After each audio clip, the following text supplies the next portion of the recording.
painumin natin si baby ng vitamin D3. So, naka-soft gel siya. So, kailangan natin siya i-prick.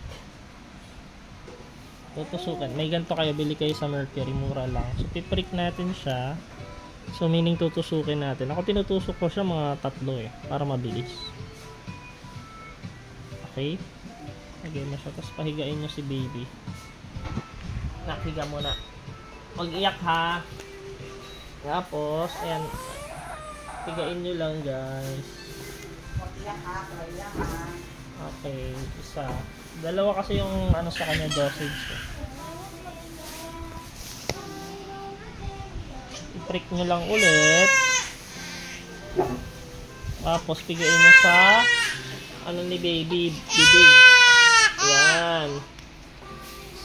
Purusin nyo sa yan. Ayan. Kumakalag lang si baby. Ayan lang guys. Thank you.